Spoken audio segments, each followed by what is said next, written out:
It's time for the Charlotte FC podcast.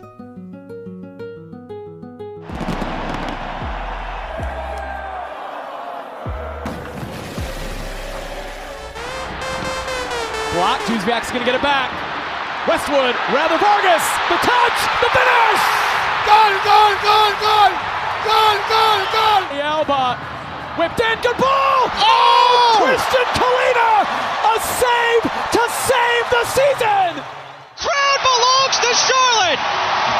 And Charlotte FC, if the results hold, have clinched its first playoff berth in club history!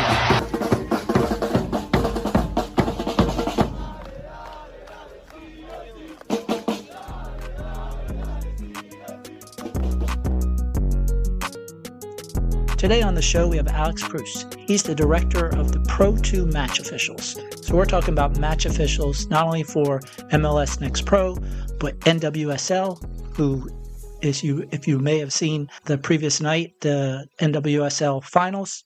He's in charge of all match officials for the NWSL, also the USL. So there's a lot of people underneath his realm as far as referees and how they learn and how they grow and how they are assessed.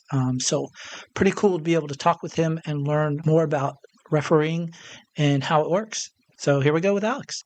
Well, Vitam, Alex, welcome to the Charlotte FC podcast. I'm just excited you're here today. I want to tell everybody a little bit about you and then kind of let you describe what your current role is. So Alex has a tremendous history in soccer or football. He was a goalkeeper in Poland for about 7 years. He's worked as a FIFA referee for 6 years. He actually was near us in Charlotte in 2011, did a little coaching stint at Gardner Webb for one season. Yeah, you probably forgot about that, right?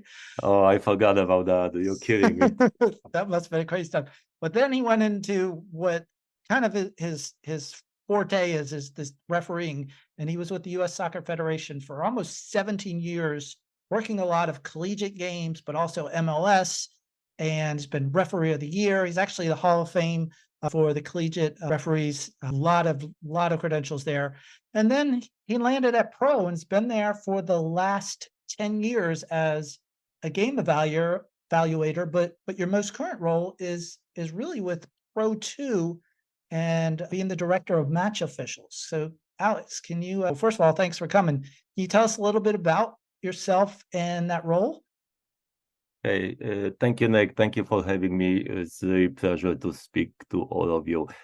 You really dig some dirt on me in this introduction. I completely forgot the stint with college, So excellent work on your homework. But let's talk about the present right now. So my role is to oversee the match officials for all professional matches below Major League Soccer. So officials who my staff and myself work with, we provide the officiating services to NWSL, USL, MLS Next Pro. So that's the bottom line what we're trying to do. And obviously, our best officials are being looked at to be promoted to senior match officials for Pro, and they have a chance to get the contract and work MLS matches. Well, that's a big ordeal because you only have somewhat of 29 teams in MLS, but you have many more teams in Next Pro and all those lower and other divisions. So you manage a lot of referees. Is that true? It is true. We're managing around 80 officials, and that changes from time to time, changes even during the year, because sometimes we promote somebody mid-season. So our numbers changing constantly. And this year is actually very, very excited year because first time our officials in Pro2 space, we signed the first CBA that's gonna last for 4 years. So they actually were trying to increase the working conditions for our officials all the time, and the CBA really help us to do so. So they don't have a big contracts like MLS officials, but they still have to hold their regular jobs. But by signing the CBA, it's really put the rules kind of in place, so both sides know what they can do. Yeah, and with the growth of the game in the States specifically, it sounds like that CBA is going to help promote them to be more full-time folks and not just have to work and be able to concentrate on their craft and get better. Yeah, exactly. This is like I have conversations, obviously, because of my role with teams, with coaches, with players during the preseason meeting.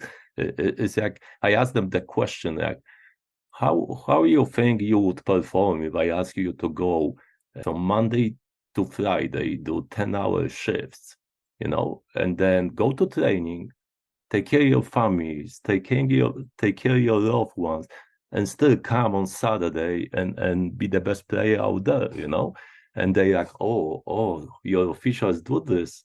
Yes, actually they do this, they hold the full-time jobs, they have families, they have kids, and after 5 days of work, they're actually getting on the plane, leaving the families, and they serve your game on the weekends.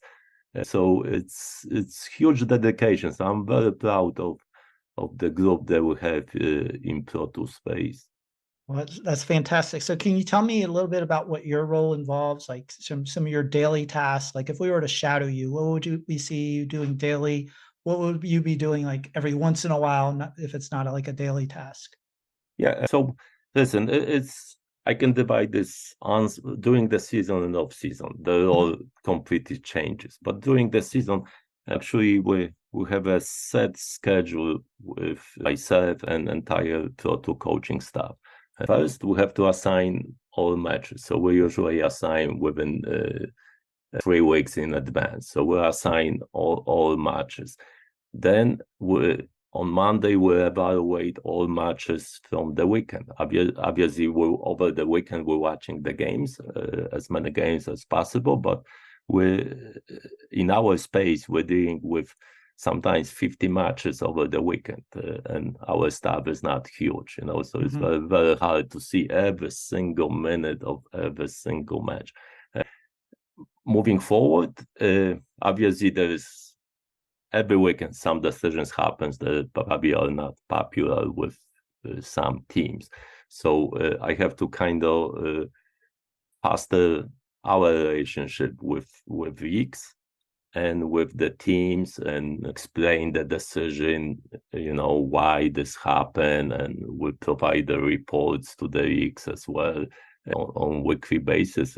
And a coach, I have a system set up that any coach, if wants explanation or wants to talk about the referee's performance, in addition what they do dictate by the league. They feel the referee evaluation, but that's dictated by the league, not us. But I am open book. They can contact me. We can jump on webinar. I can prepare the clips. We can go step by step why certain decision were made.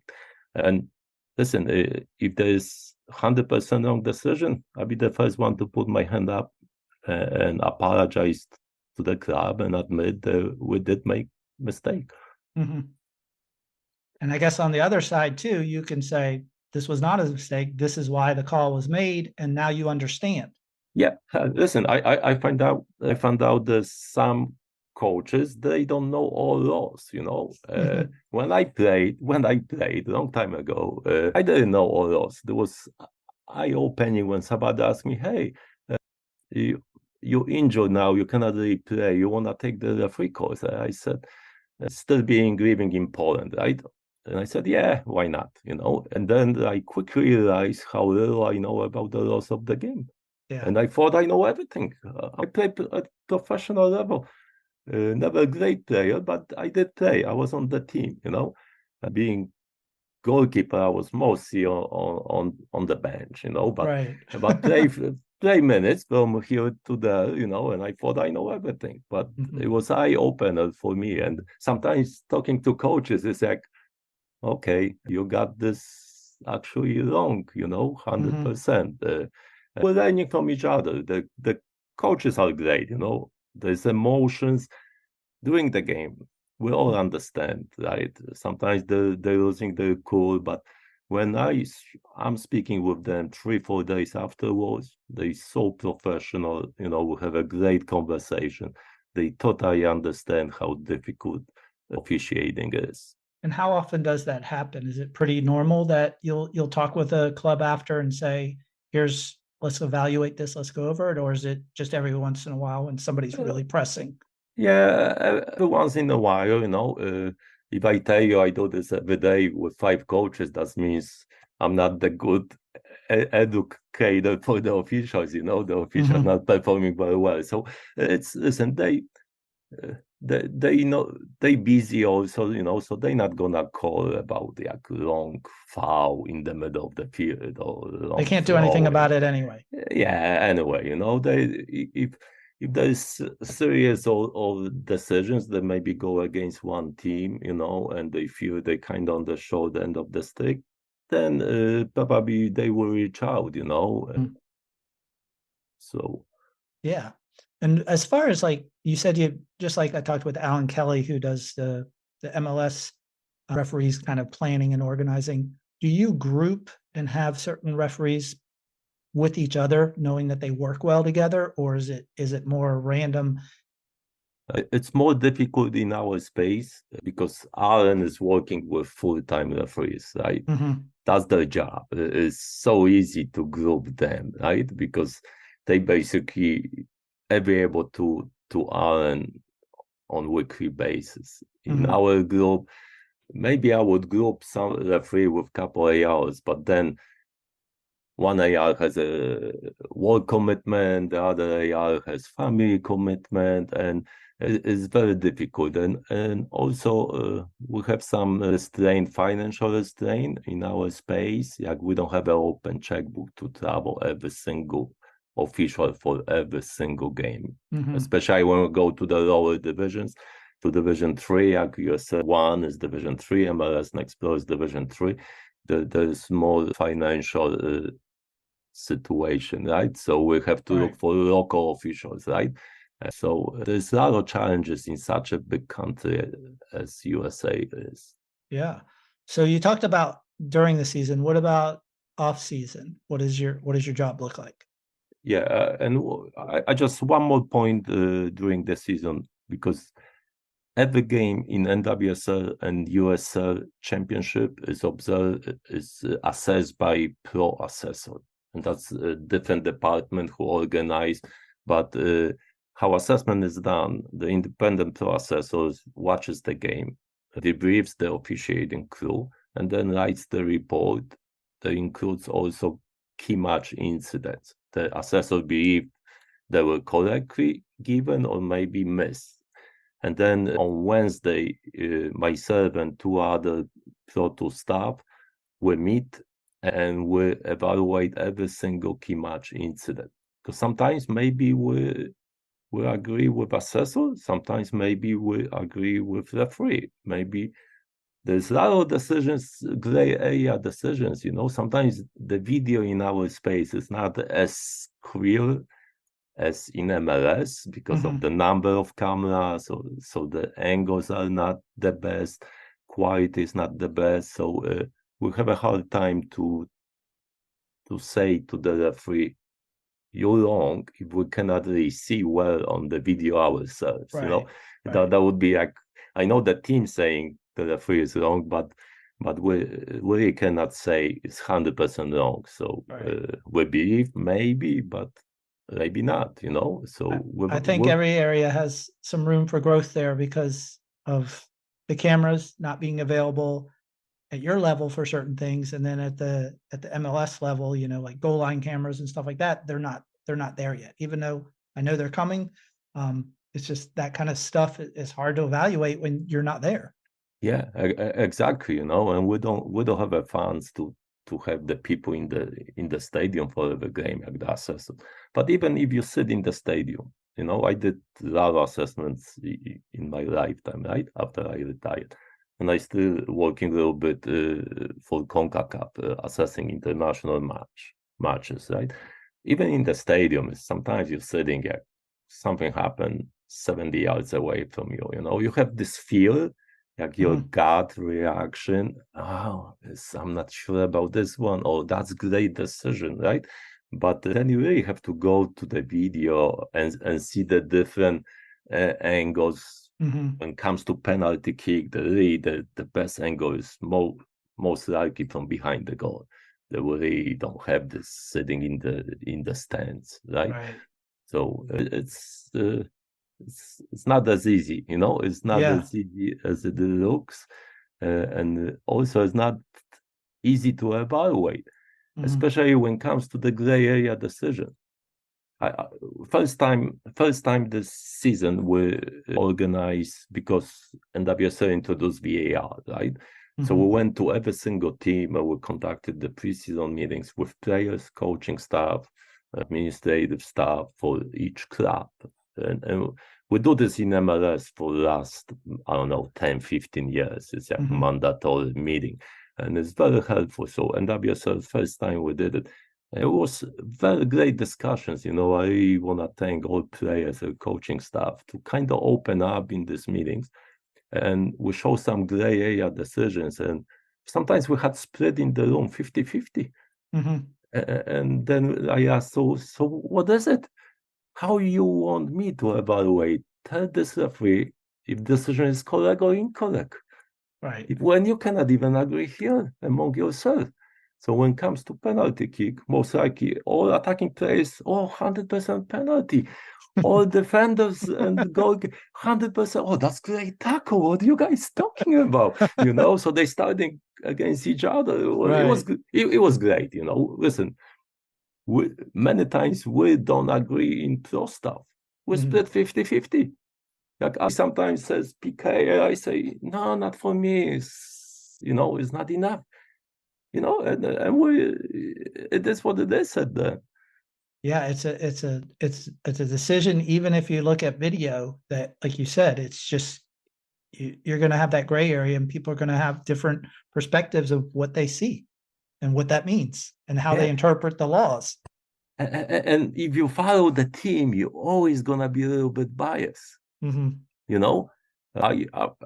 I retired, I picked the team, because when I officiate, I kind of stay out of it, Even, of course, being from Poland, always the Polish national team, And while I was growing up, that's how I got actually to soccer, is because when I was 8 years old, the Polish national team won the Olympics in 1972. Nice. Right? I'm old man, right? I just gave my age, right? It doesn't matter. That's fine. And then 1974, they were third place in the World Cup in Germany. And to get to the World Cup, we were in the group with Wales and England. And that's, I think, so the only maybe time the England didn't qualify. Wow. For the World Cup. Because we went to England, to Wembley Stadium, and we had to at least tie the game. And there was they're gonna roll over us 10-0, before the games. They were calling our goalkeeper clown, and our goalkeeper had game out of his mind, Tomaszewski. Yeah. You probably don't remember these names. And no. And the only goal they scored was on penalty kick. We tied the game 1-1. We knocked them out of the World Cup. It was crazy story, Yeah. And I'm 10 years old watching this, That's how I got hooked up, That's why they started playing, and the rest is history, really. I just have a passion for it. I love it, on either side. Now, you're a goalkeeper, right? So what made you want to be a goalkeeper? Maybe one thing, I wasn't really fast, very fast, right? So probably attacking players who out of picture, I could maybe survive, the center, whatever. But the second tipping point was my sister married the goalkeeper who played for the first team in my club, and I was U12 maybe at the moment, U13. I was already in the youth system, And you know what? He was like my buddy. He was playing for the first team. Then he moved. I'm from small city, Starowola. I was in second division, right? We're in second division. And then he moved to the first division, to big club, Górnik Zabrze, and he gave me the goalkeeper gloves, and I said, like, I try, and I never left it, from the Yeah. cage. So Yeah. pretty good story, That's awesome. So when you're going back to your role and your job here, and you talk about, we talked about all the stuff that goes on in season and the important stuff of getting people to see things on the same page and understand, about those gray areas. How do you narrow or help those gray areas not be so gray? If we were to kind of take each kind of component of what officials do, whether it's fouls, yellow cards, red cards, offsides, whether to review something for VAR, stoppage time, just game management, how do you help them? And is the off season the time to do that? Off season, yes, because we're kind of preparing the education, preparing the preseason camp. And in January, we have a preseason camp, then we have our education moving into new season. However, we don't want to wait so long. We don't want to finish the year with many mistakes. We have to keep correcting them from week to week. So one correction is our assessors. How I mentioned, they watch the game, they have a debrief, and they ex-professional referees, with our experience, and they have also to stay up to date.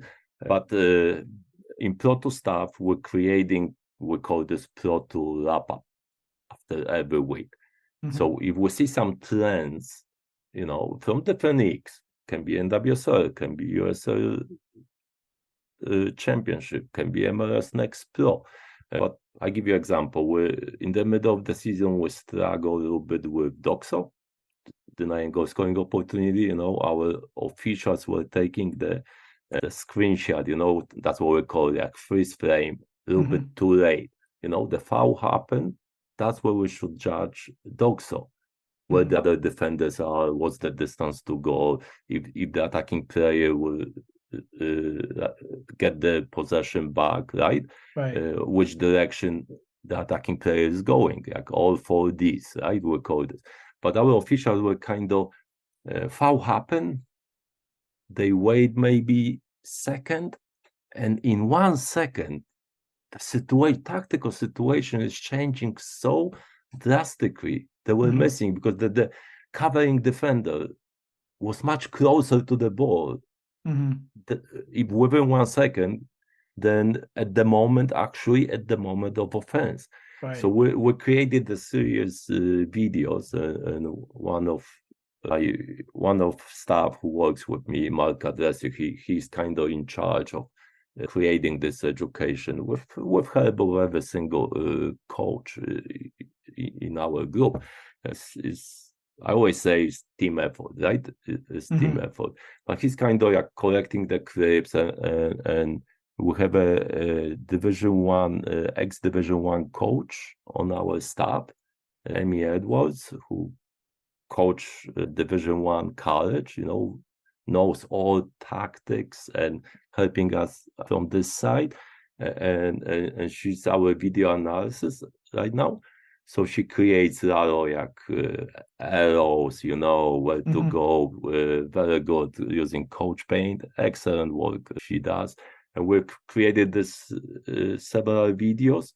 And after 3-4 weeks, the DOXO was not an issue anymore, It was still missed from time to time, right? Nobody's perfect, but we didn't miss as many, Our percentage of correct DOXO decision improved drastically in every league, So. Yeah, no, that's good.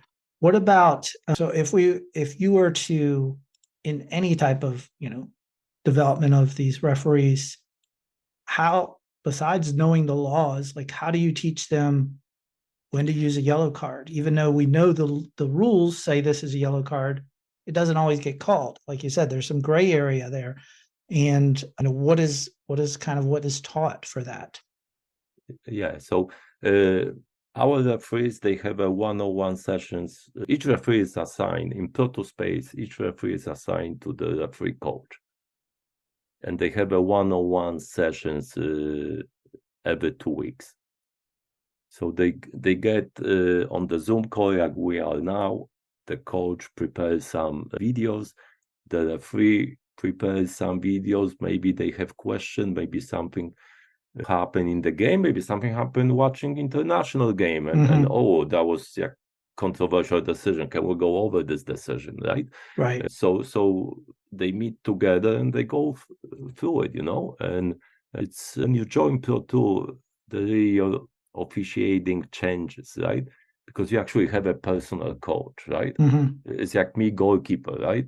I always had the goalkeeper coach on the staff, right? Right. So I didn't really talk much to the head coach unless I screw up the soft goal and he yelled at me in the locker room, right? That's happened quite a few times, But relationship with assistant coach was with the goalkeeper coach was totally different, right? Because he become kind of my friend, right? I could share my concern, and if I ask, please keep this between us, it was trust. After a few months working together, we build the trust. The same concept is here, right? Like we hire somebody new, we assign the referee coach. It takes 6, 8, 10 months, and they start clicking together, right? That's why really the education is starting at this point, because they open up. They're not afraid to bring the wrong decision to the coach. The coach will not gonna throw them under the bus.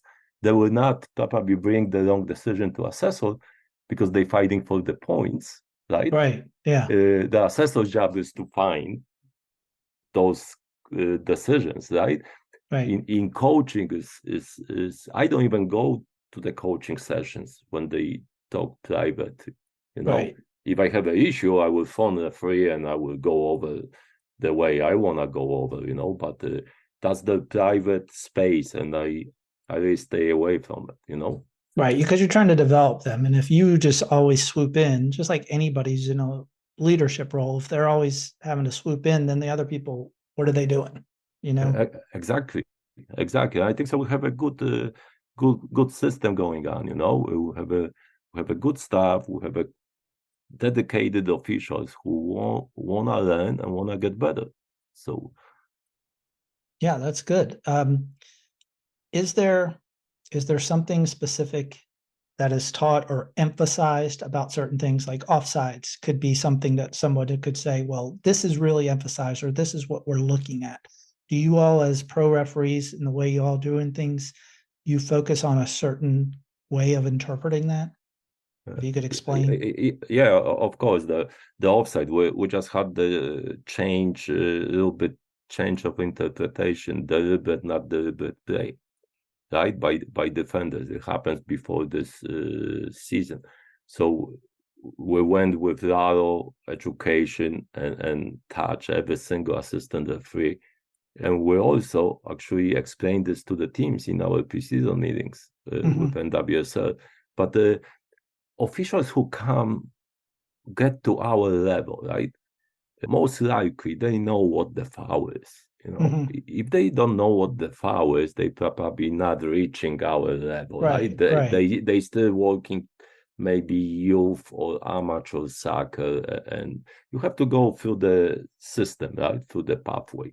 This experience in the officiating is very, very important, Like I always make analogy because of my background playing. I always try to make analogy with teaching referees, like you coaching players. We're the same. Like even our structure, like RNK with senior match officials, that's first team.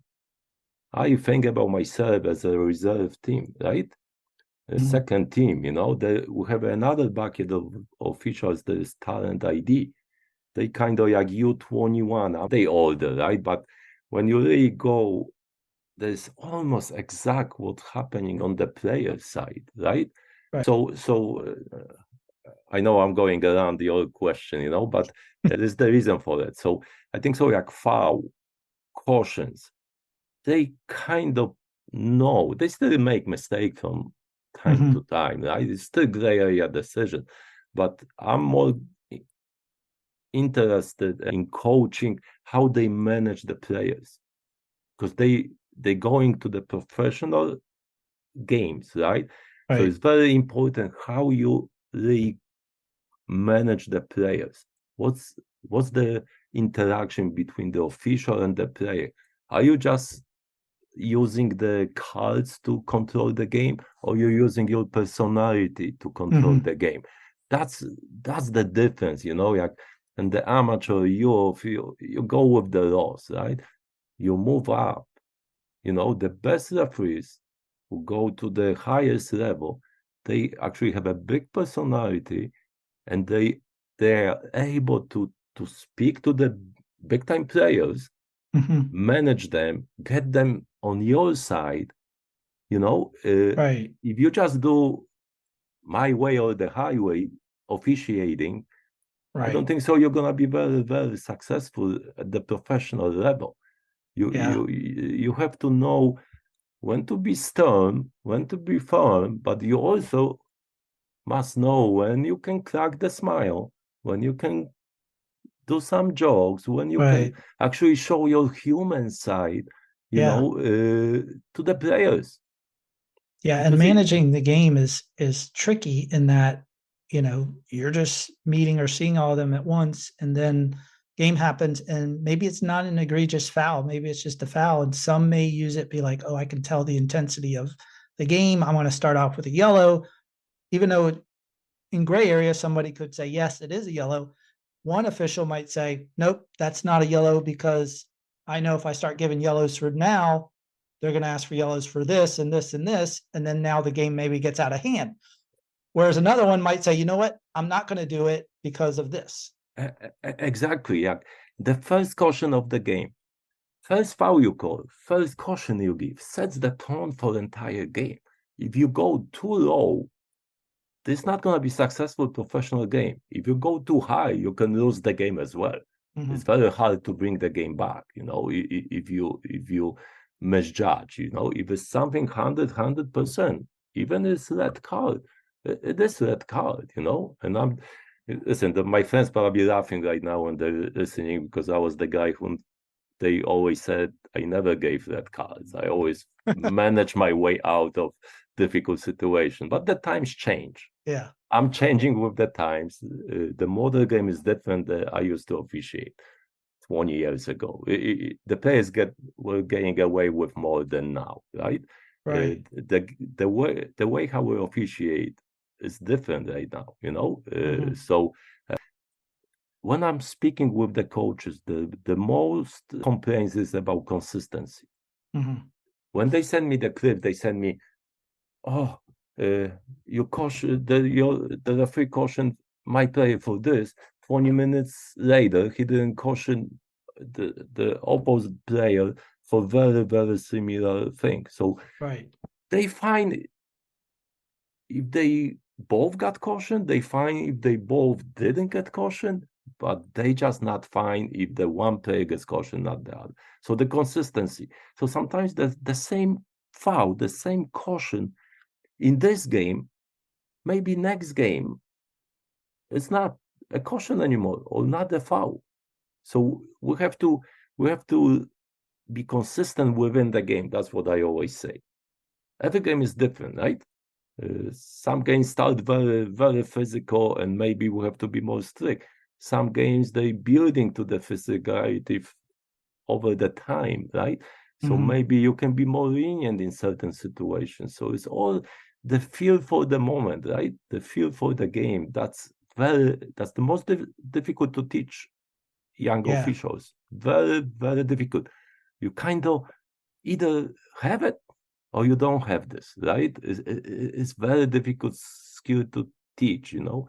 But that, for me, is the most important. And the second most important is anticipation of the next phase of play. Like the referees coming on beginning to us, they are reacting to things, you know. They don't see 2 passes ahead. It's like great players. They know 2 passes ahead before they happen, right? That's why they the best players on the pitch, The good officials, they kind of know where the ball goes before the ball is kicked. Yeah, definitely. Well, I've got a couple more minutes left on this. Do you follow the Polish national team still? Yeah, I still do. They actually won yesterday. 2-0. 2-0. We have 2 Polish players at Charlotte, so we have 2 DPs that are Polish players. So one of them's actually with the team right now, Karol Swiderski. Yeah. I'm aware of it, and they have a game on Sunday. I believe the second game they play on Sunday. So Moldova. Moldova. Yeah, and they lost to last time 3-2, and they're only a point ahead. Exactly. So we're a little bit in trouble in this qualification cycle, But of course. I'm actually lucky because I have now 2 national teams, right? Yeah. I'm in USA since 1990, long time, right? Citizen. So I follow both, So and I don't know if you recall the one World Cup. I forgot the year. Actually, Poland was together with USA in the same group. I don't remember the year, but yeah. So it was interesting for me. I didn't know who to root for, Yeah. That there's always gonna be. I'd have that with Italy too. So my father's from there. All right. Well, I appreciate you giving some time. Before we leave, is there anything that you would like to tell our audience about Pro2 officials and what to look for, and how to help them understand the game better? I actually would like to say maybe forget Pro2 officials. I want to talk about the bigger issue is about abuse happening against officials and every single level.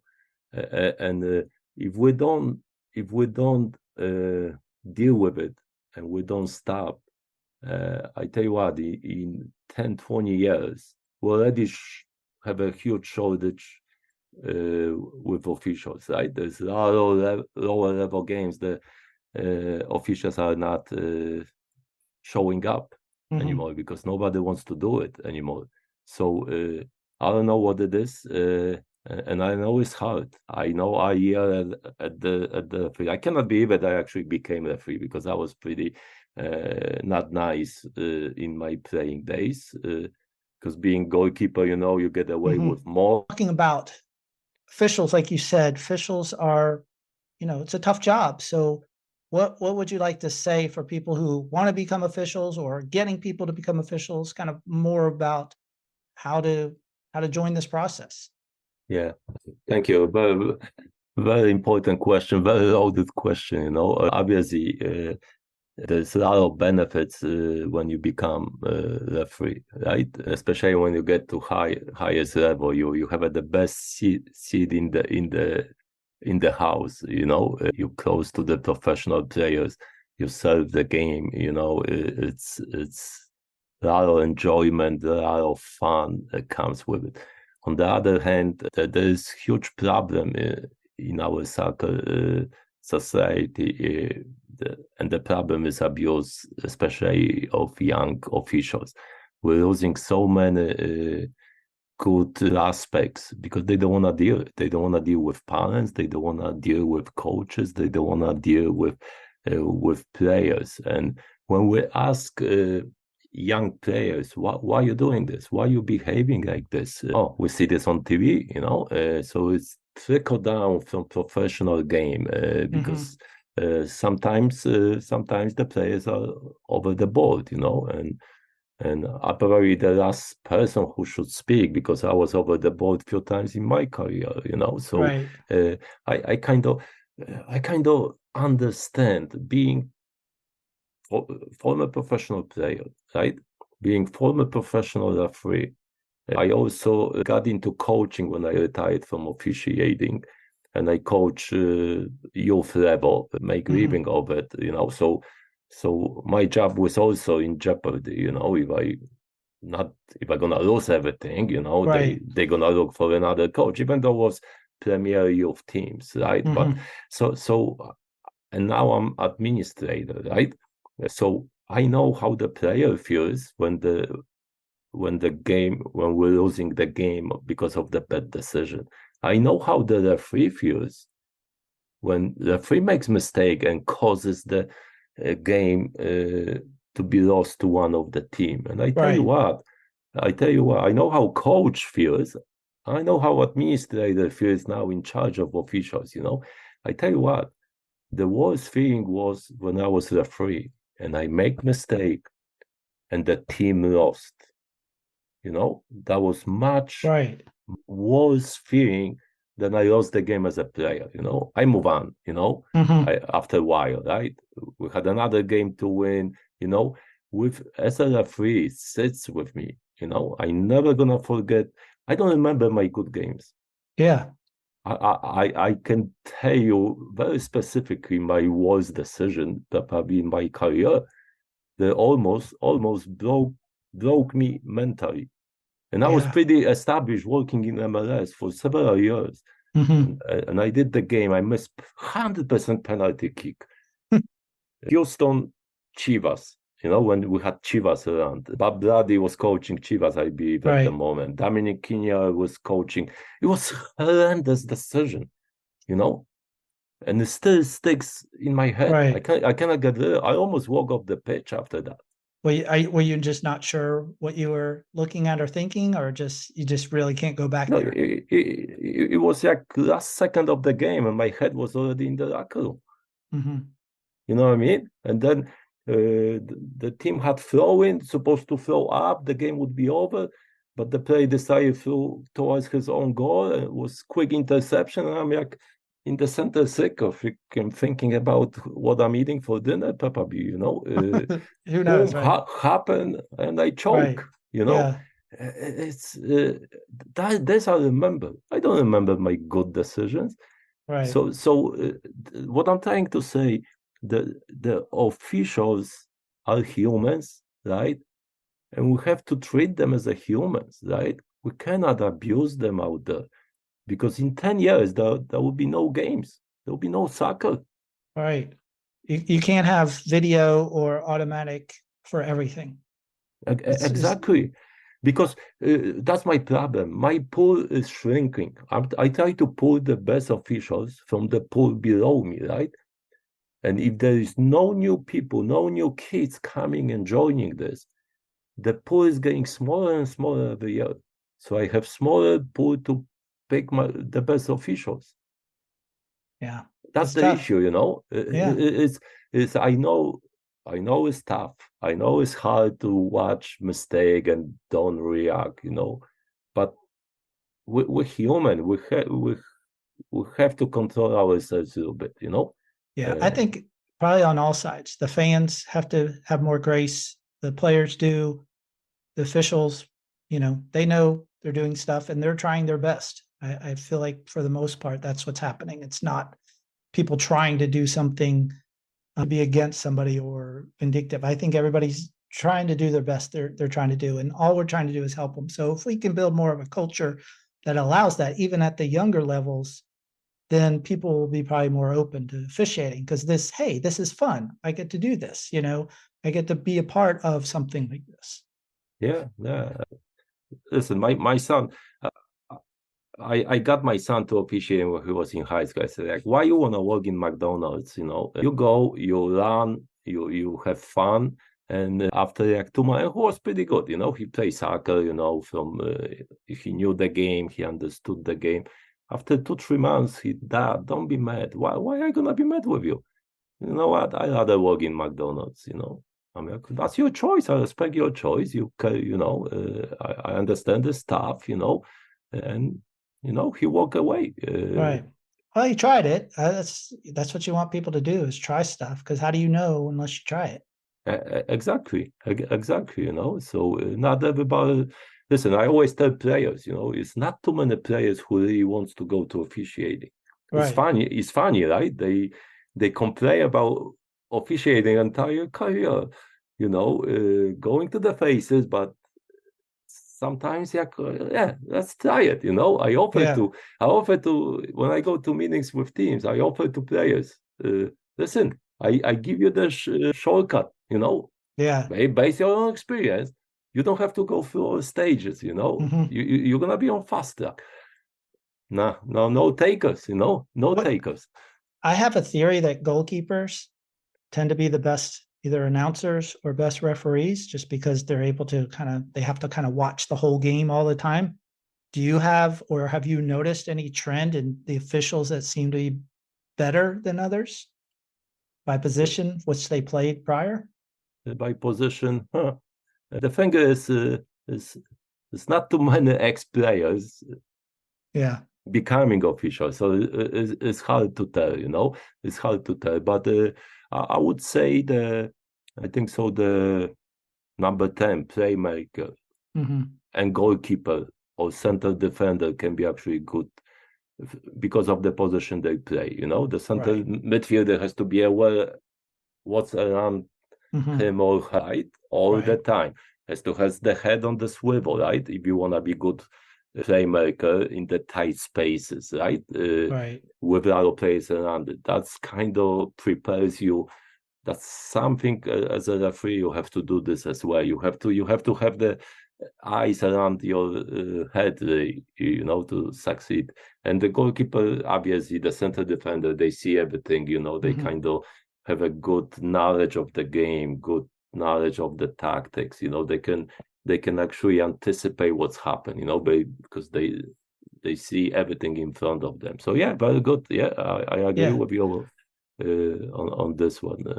Well, I also think that those positions that you shared also have to communicate probably more than any others to be able to direct people or, get places in there. So that's also another part of the game, is that they can use that communication skills to kind of help, when they're refereeing or officiating. Yeah, that's very good observation. And communication is a huge part of officiating. You not only communicate between your team, between your crew, with assistants over the CAM system, with fourth official, with VAR at the other level, but you also have to communicate with the players from both teams. Yeah. It's not easy job to keep 11 players on both sides happy. I cannot even keep my wife happy sometimes, and she's on my team, to keep 11 players on. They want to win the game on this side, and keep them all happy. That's very, very difficult task. And they're all looking for an edge some way or another. Exactly. I always say, assessment's great. Assessors give good feedback. For me, the best assessment was when somebody from music team came to me after the game and thanked me for the game. That for me, that was the best assessment. I knew at least I was fair. Maybe not very good, but at least I was fair to both teams. That was for me the best assessment. That's awesome. Well, that's a good way to end it. We actually have, if you don't mind, we have a little short stoppage time thing that we do. These are just going to be like quick personal answers. Ooh. So it's stoppage time. Do you have a favorite personal ritual?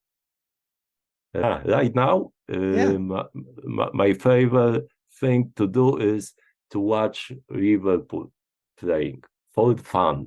That's the team I mentioned before. I never had a team. Now I'm a huge fan of Liverpool, and how you probably noticed, the officiating is big talking point in Liverpool games recently. So, but I'm being nice. Yeah, I'm not saying a word about officiating. Okay, we'll spare you. Do you have a favorite nickname that a fan has given you as an official? Nothing that I know, and probably the most names that I was called, I cannot really repeat on this show, so I will stay away from it. But was there a fun one that you thought like, oh, that made me chuckle? Like, oh, that's a good thing I never thought about. No, I usually they were calling me bad words, coming from the stands. Do you have a go-to snack when watching a match, or maybe during a match when you were officiating? Did you have like a particular snack that you always had to have or something? When I used to officiate, they knew even when I'm coming to the game, they knew I'm coming. The coffee must be ready at the moment I enter the locker room. That was my ritual, you know. I always joke with all 3 reasons: no coffee, no game, you know. So they knew, yeah, the coffee was brewing, you know, for me. When I watch, I just get some peanuts and cold one, you know, when I watch Liverpool, and I try to enjoy myself, you know. All right. Well, so this is a tricky kind of question, so just bear me out when I explain this. So design is like everywhere in all things we do, from like physical things to like just ideas or designs and like functionality. What component of design impresses you more, interior or exterior? That's not easy question, right? Right. I would say interior, you know, and I give you kind of analogy. Like designs can be beautiful from outside, but for me, what is really inside, that's for me the most important, you know, if it's practical, functional, you know. It's like we have saying, like, don't judge the book by the cover, right? Right. Something can be beautiful from outside, but really not great inside, you know. Right. So I would prefer interior being, you know, right. That's what I would focus on, you know. Definitely. Do you find starting a project or finishing one more gratifying?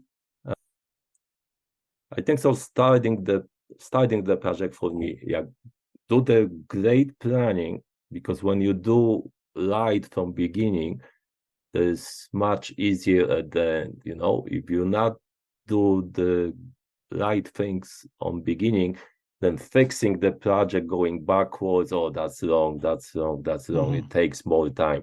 So I would prefer actually take the step back, do good planning, and start doing the right things from beginning. Right. All right. What recharges you? Say it again. What recharges you? Or what recharges me? Beach and go on bicycle, you know. Either one, you know. I'm close to the beach, living in Florida. I love it, you know. Nice. And if you could play any position on the pitch in today's game, what would it be and why? In today's game, obviously, we know I was goalkeeper, so right. I probably gonna go away from goalkeeper. And I tell you what, that's the reason why the goalkeepers are like referees, right? Nobody remember they make 10 saves. They give up simple goal, easy goal in 90 minutes, and the team loses 1-0. Everybody complaining about goalkeeping. They can save 5 PKs during the game. Nobody will remember, right? Same like referees, right? It's the same. They can have a brilliant game. They miss one penalty kick in 89 minutes. The team loses 1-0. That's what everybody talking about. So I stay away from goalkeeper. I would probably go with center mid, you know. And the reason I mentioned before, I wasn't very fast. I wasn't a great runner, but I would like to actually have the ball the most of the time. You know, the other people will win for me and they play through me. And I would like to help the teammates actually to score the goal. It's not about me. It's about the team to win. So it would actually be very, how you say it, I would be very thankful to let the other people actually succeed. Awesome. Yeah. No.